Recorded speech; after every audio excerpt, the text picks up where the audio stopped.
But anybody can be funny. Your next door neighbor, your best friend, somebody at the job, they can always be funny. They don't need that they're a comedian. They don't need that. And give you watch as you're in the race, you're seeing like, you don't deserve it, you don't deserve it, I hate you, I hope you die on the way up there. Some people that don't even take it serious. Bad or somebody's going through something, inappropriate shit pops in my head. So when you get booed by that many people, you just lose all ego.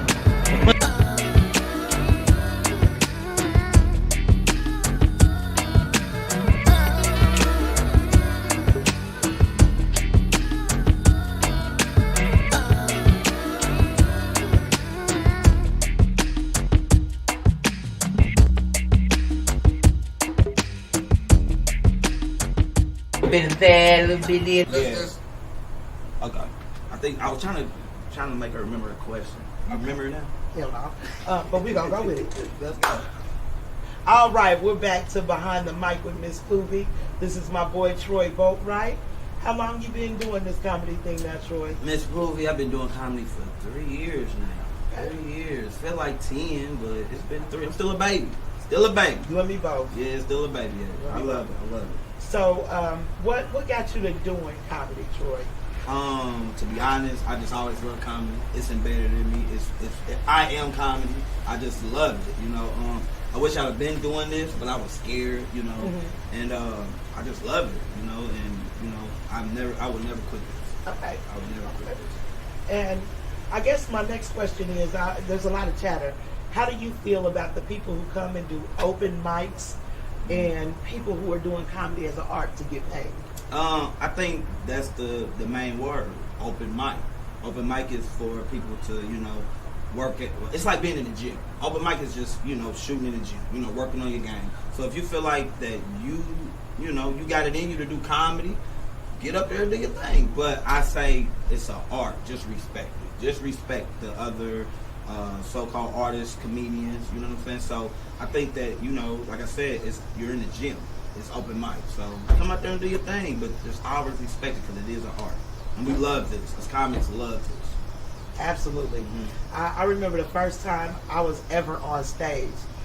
You were there. Mm-hmm. Mm-hmm. Yep. And it was a contest, and I had never done comedy before. Mm-hmm. And when I got on that stage, I was somebody who, I'm a nurse. Yeah. Doing stand-up comedy has never been something that I thought, oh, let me try this at damn near 50 years old. Yeah. Never. So for me, doing that open mic opened a whole new world. Mm-hmm. Mm-hmm. Where do you think you will go with the comedy that you're doing right now, or what are your aspirations? I think sky is the beginning, not sky is the limit. I think sky is just the beginning. So that just says you there how I feel about me. I feel like I'm a star already. I just feel like that I need to, you know, work on a lot of things. But in my head, I'm bigger than everybody. In my head. And if you gotta always have your confidence. Yeah, and if someone feels like, you know, feels any different about themselves, you need some help. So, you know, Absolutely. That's how I feel. Absolutely. And you earn it. You are funny. Every time you get on the stage, you deliver. You're funny, your timing is good. You give the audience exactly what it is they're looking for. So do you feel like comedy for you is going to be stand-up? Do you want to do like your own series? What's next for Troy in this ladder of comedy? Right now, I'm just working on getting stronger with my comedy, my range, and I'm working on skits now. Because I see that is the big thing now, skits. So I bet just pour myself in skits and pour myself in stand-up and just see where that goes. And whatever comes with that, I'm willing to, you know, accept all of it. You know? Okay, and you got a good spirit. You're a good person. Thank you. I you as well, Miss Poobie. You as well. You know, thank you. I love you, Miss Poobie. You super dope. You're super Thank dope. you. I was remembering our first time on stage. Our first time or well, the first time? Let me just back that up because, you know, Miss Poobie has a tendency to talk like a hoe. But when we doing this comedy thing, we co-workers. I don't see none of y'all as men. Right. Whatever that means. Whatever the fuck that means. Got you. I got eyes. I ain't stupid. I got you. However, do you feel like that, for me, it's a difference between a female comedian and a male comedian? You look at flyers, especially here in our city, you'll have 3 male comedians and 1 female on a show. Yeah. The only time you'll see more than 1 female on a flyer is if it's an all-female show. Yeah. Do you feel like that is going to continue to be the norm, or do you feel like that it's time for people to start accepting female comics and allowing them to be the headliners when they're the funniest? I know some dope. Some of my favorite comics are women. You know, some of my favorite comics are women in the city. Like, oh man, it's a few. I don't want to start naming names. Somebody, like, Troy didn't say my name. Well, Let me in your DM. Yeah, right. So, I have super respect for the women comics because they're funny. They're funny. I think it will. I want to do a shout out to Dwayne Cobb, because Dwayne Cobb, he makes sure that he puts women. He even has like shows where it's just all women. You see what I'm saying? So I think that's super dope. And women are here in comedy, and they've been here. I don't know why anybody want to water them down or anything. I don't get it. I think women are the funniest people in the world, man. So I think it's going to get bigger. They're already here. You guys are here, man. So and we ain't going nowhere. Y'all ain't going nowhere. When you got a big motherfucker like me on stage, you're not gonna miss me either. Unless I take your sandwich or something, then you might want to sit me out. Yeah. Troy, I want to thank you for coming out and talking with Anytime. me. This has been phenomenal. I appreciate you. Yeah. And I look forward to our show in September. Yeah. September 25th. 25th. All Let's right. get it. Beach Grove, right? Beach Grove. Beach Grove. Beach Grove. Look. I told you I drank something. Don't call me. She been, moonshining. She been moonshining. No more moonshine for Miss Poobie. Somebody gonna be naked tonight. Y'all have a great night. Thank you very much. Be careful.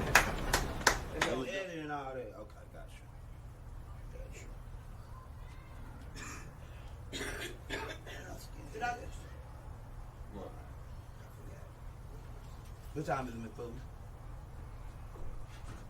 7:30 or something? Yep, 7:39. It takes me a long time to get in my phone because it's one of my iPhone 12s and I'm text phone. I got iPhone 8. Every time I talk about my shit, I said, I don't care. I'm gonna work. Shit. Well, me and my friend did a You got the test. new one, don't you? Yeah, I'm getting ready to, I wouldn't even know how to work that, man. I don't. I got a new job for this too because me and my girlfriend at work, this got the Face ID. Yeah. I wonder if that shit work when you sleep. If a motherfucker can Have a open nigga your eyes put on nigga and sleep. get in your phone.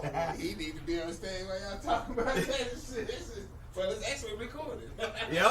On the Oh, I was gonna add that joke in there because we sat at the desk, literally at the nurse's station today, and I had her pulling my eyes open with my phone in my face. I just needed to check my earrings.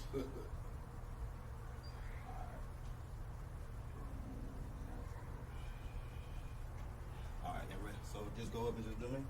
Yep. Wait a minute, Jackie, is it recording already? It's ready for you, baby.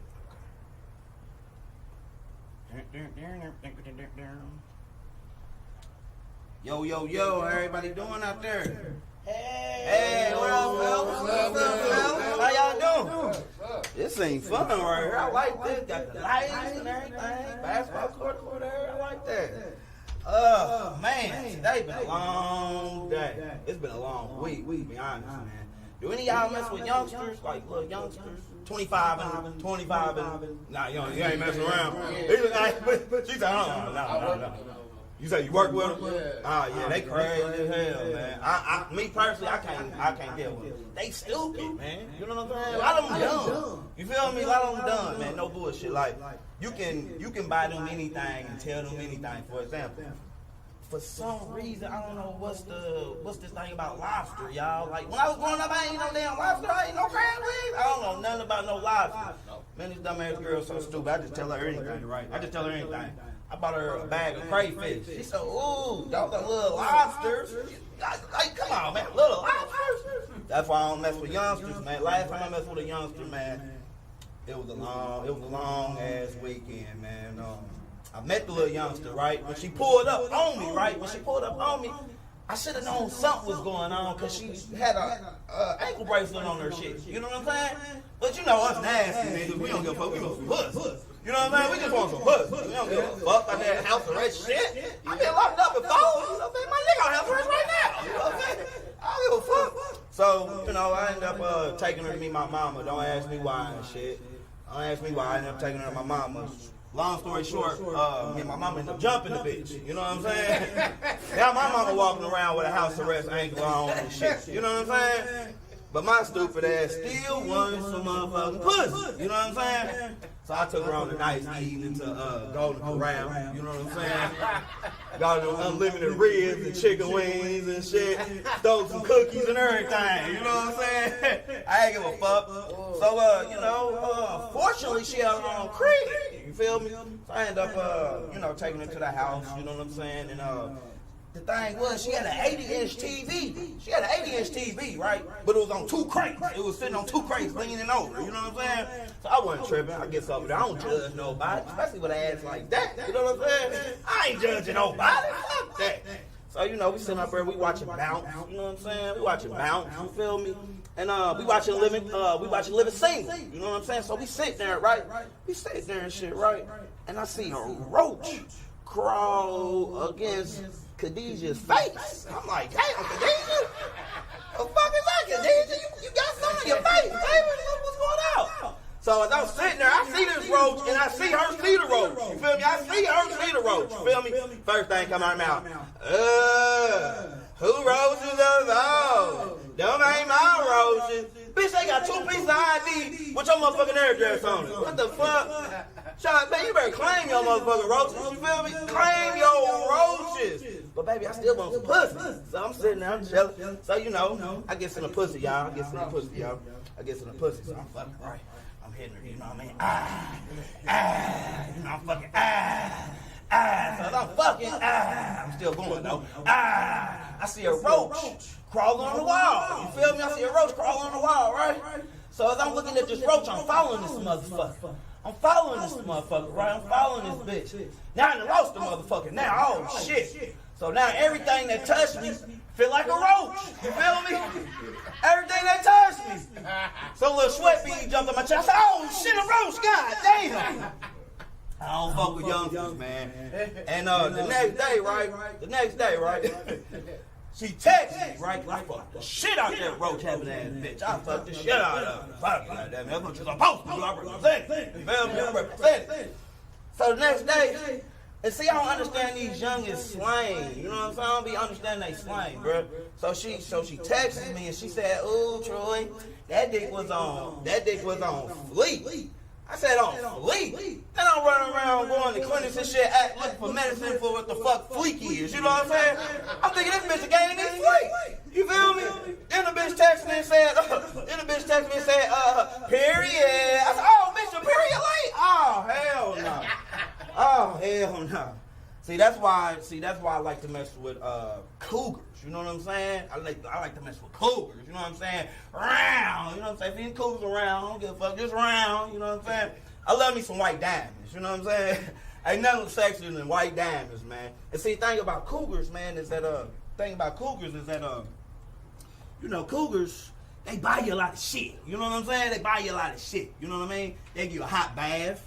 You know what I'm saying? Bath be hot as hell. You know what I'm saying? Give you a hot bath. You know what I mean?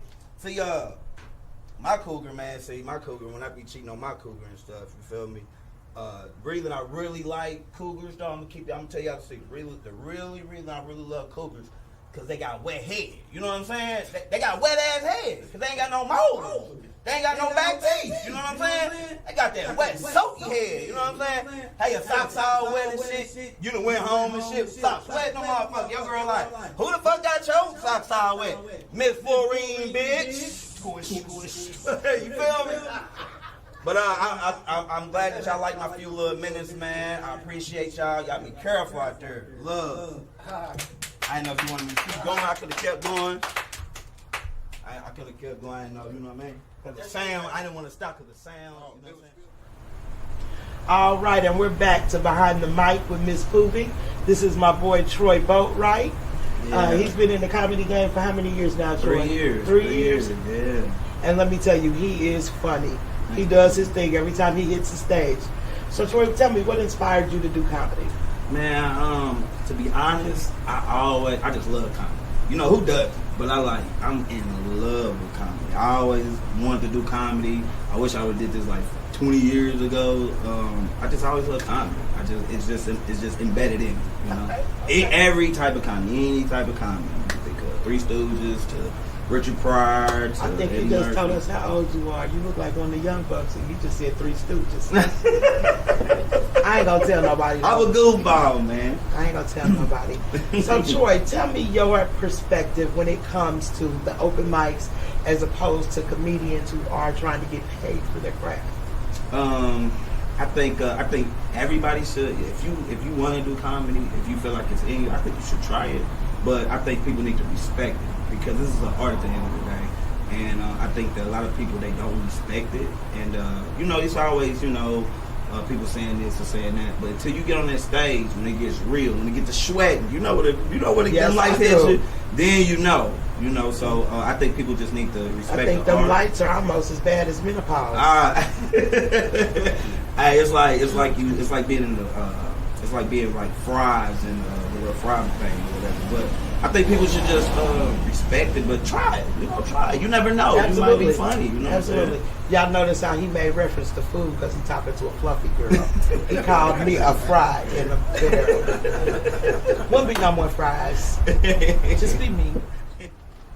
Okay, Troy, so who are three of your favorite comedians? Three that inspire you the most? I have, man, that's like that's a pretty hard question. Like a lot of people always say, ooh, Rushmore, and there's just so many great comics.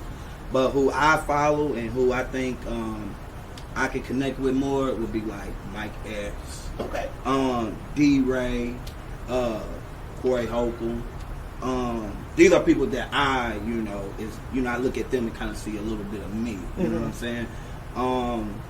And the GOAT is Eddie Murphy. That's the GOAT. That's the GOAT. So do my three, and then you got the GOAT.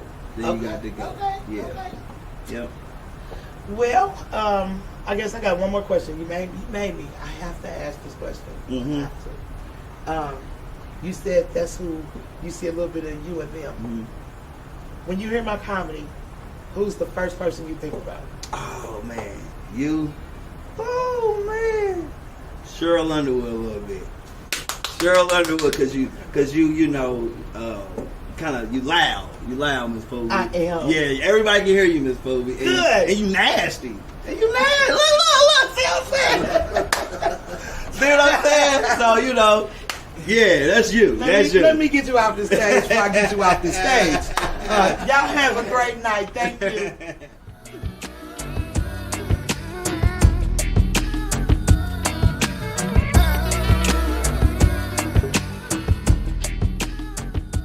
I don't want to be a comedian, but people like me, I'm funny in my backyard, right? But there may be somebody who's funny in their backyard too and wants to get off into comedy. What do they do? How do they get Hit started? an open mic. Hit the open mics. Get on the circuit. Go see people. Get on stage. Take the chance. If you never try it, you never know if you're good at it. I disagree. Why? Stay in your damn backyard. Now you might have to go back to your backyard, but at least try. I'm gonna tell you why. Stay in your goddamn backyard. Unless this is something that you love. Unless this is something. No, It ain't for me. No. I ain't hating on nobody. Like if you feel like this is your calling, this is what you want to do, by all means go. But if you have you can't tell me you know what I'm saying, you a lawyer or you an engineer or some shit like that, and I just want to do it on the part time. Don't shit on what the fuck I do. Right. You know what I'm saying? Don't shit on what I do. Let me You know say- what I'm saying? Because that's gonna make me mad because now you wasting space. But listen, for me, I've been a nurse forever. And I make really good living at being a nurse. I would have never known if I hadn't tried 2 years ago that this is something that not only do I love doing it, but I'm good at it. So that's why I say, give it a shot. I'm not shitting on anybody because once I did it, I realized exactly how hard this shit is. This is not for the faint of heart. This shit ain't easy. Getting up there doing what we all do every day is hard as fuck. And for me, being a nurse, it takes that edge off. And I would have never in 1,000,001 years thought that I'd be sitting here with the four of you talking about me being a stand-up comedian. Never. Right. But you know the thing about it is though, it waters it down. That's just like with the dope game. The dope game used to be where you can make money off of it and survive and come up out the hood and all that other kind of stuff. But when you got your neighborhood next door neighbor, you know what I'm saying, who ain't gonna do shit, who ain't gonna pop shit, who ain't, you know, scared, you gonna rob you, whatever. Now he wanna sell weed. That's you taking with away. the money. That's fucking with the money. That's fucking, you know what I'm saying? That's I taking respect fucking with that. the church money. Right. So, you know, that's just like football. When everybody wanted to be a football player or everybody wanted to be a basketball player, you feel what I'm saying? You're not gonna do that if you're not in the gym. You know what I'm saying? They're gonna take offense to that. You know what I'm saying? Right. Like when you got a baller who's a true baller, who goes in the gym, who works out, who up at 4 o'clock in the morning, running them laps, exercising, shooting them shots, shooting them free throws, but then you got you who think just because you at a Sunday pickup game, you feel what I'm saying? And you know, you got a jumper that'll hit every once in a while, you think you could go to the league, and that's not right. That's not how that is. You know what I'm saying? Maybe that person from the backyard, maybe that's not their goal. Like you want to be a headliner. This person might just want to be a hobby. They might do it as a hobby. It don't mean it's taken away from you. But if you fire, you fire. You know, this person's not gonna stop you. But it's watering down the game. It's not watering down the game. It's not watering down the game. I don't agree with that. You've seen American Gangster with Denzel Washington. He explained to Bumpy, the other drug dealer, blue magic is a special kind of drug. It has my name on it. It's a blue magic. What is you? Is you. If the person in the backyard sucks, you sucks. If in 2 years you open it for Chappelle and we still at Joker's opening mic, it just happens. There'll be jealousy, there'll be hate, there'll be laughter, there'll be everything. But you can never water down this game. It's somebody right now in Chicago gonna knock all of us off our feet, gonna come through like a thunderbolt. It happens, but you can't water down this game. You can't water down laughter. Laughter is the best medicine. You can never have enough if you're good. Now, it's only offensive if he goes on stage and then I steal one of his jokes. That's watering down the game. And I go with the crackers and try to tell his jokes or something. That's when you're being disrespectful to the game. Yeah. But if you funny, you funny. I mean... But I feel like that's natural. That's what happens. So when you got somebody who's inexperienced, who don't take it serious, who doesn't put any work in it, no grind in it, and they think just because they can do it, just because, you know, they can remember a meme or they can do this and that kind of stuff like that. Like, that's what end up happening. You want to be funny. How many open mics or how many shows have you been to and you was like, that person had no business being up there? Ooh, especially you got behind 3 or 4 in a row. And you got to think about the open mics or the shows where that could have been your spot, but they had so many people on the lineup that they couldn't get to you, or they couldn't. You know, by the time that you did get up there, the room was empty. Everybody went home. The room empty. You feel what I'm saying? So that's what I'm saying. It's not me hating, because anybody should try it if that's what you feel like you want to do. You could be a lawyer or a doctor and decide, hey, this is where I want to go, and take it serious, and don't be a doctor or lawyer no more. Now you're a comedian. You feel what I'm saying? So I'm not shitting on that. What I'm shitting on is the ones who think they funny in the backyard and just do it just to waste time or whatever.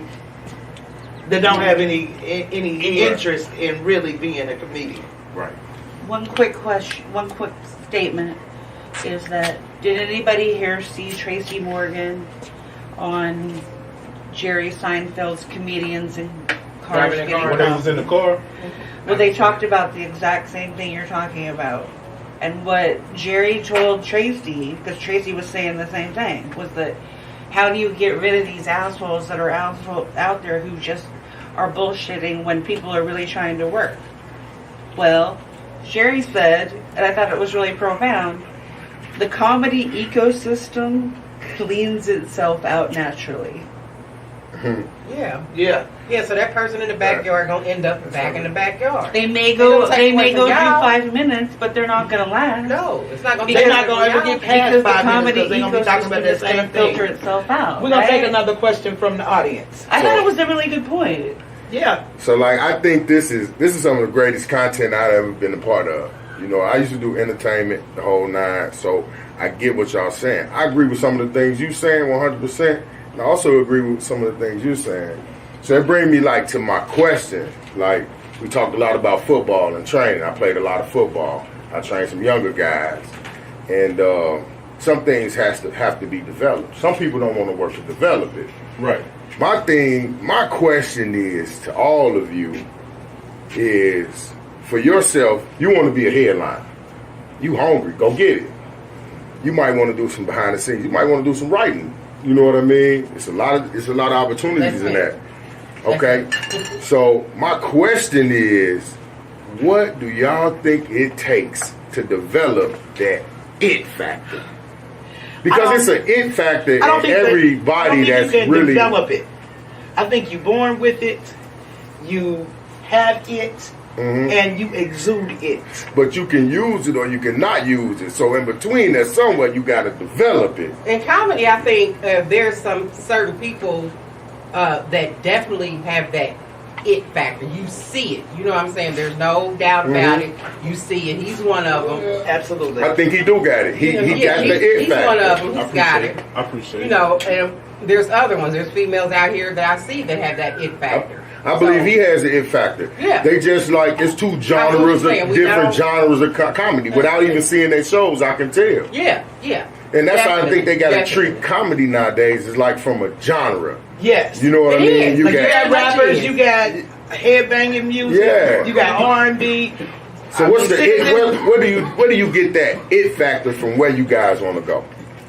Start with Poofy. Well, I will say, for me, I think this is me trying to build an it factor because I want to work behind the scenes. So I'm working with some other comedians, giving them a chance to get out here, speak, highlight, work on some editing, work on putting together what it takes to put together a show, so I can learn from the inside out. Yeah.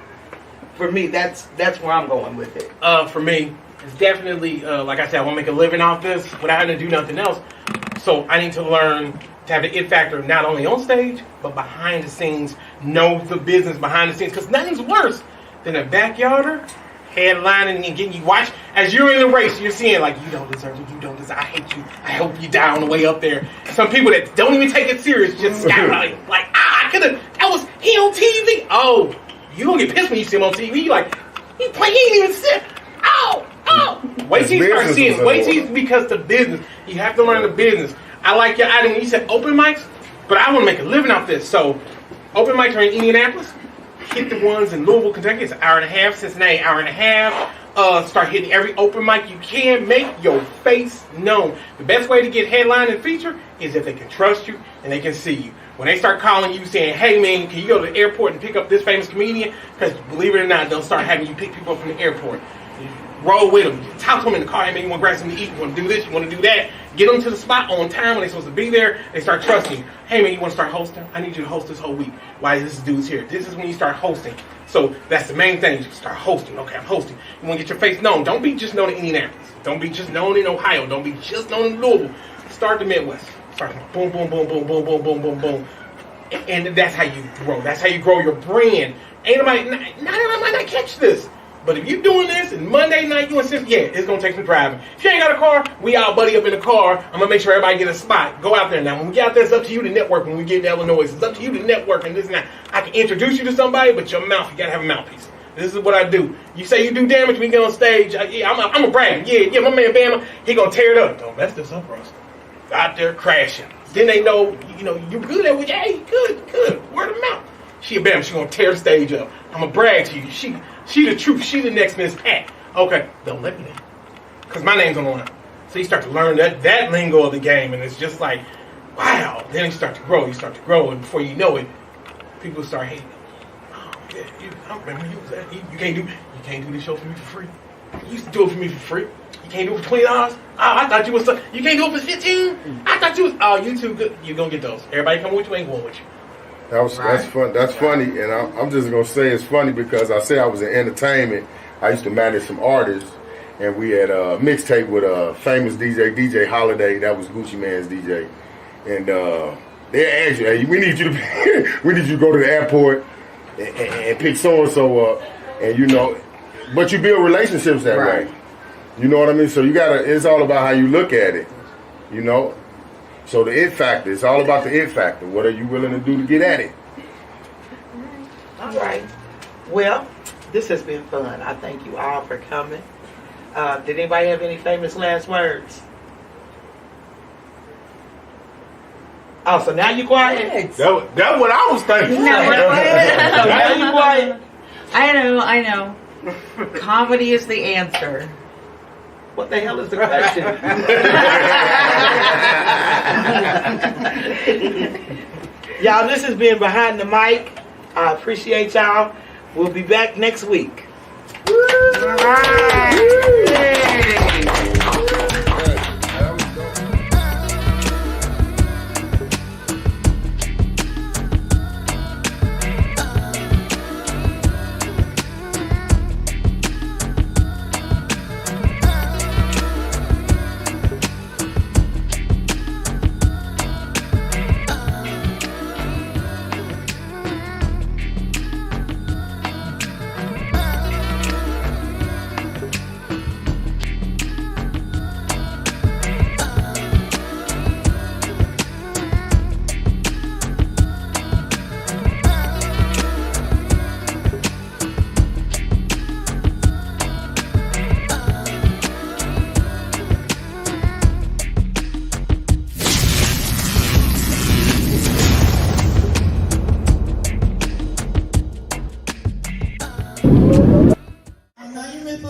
I know you may fool me.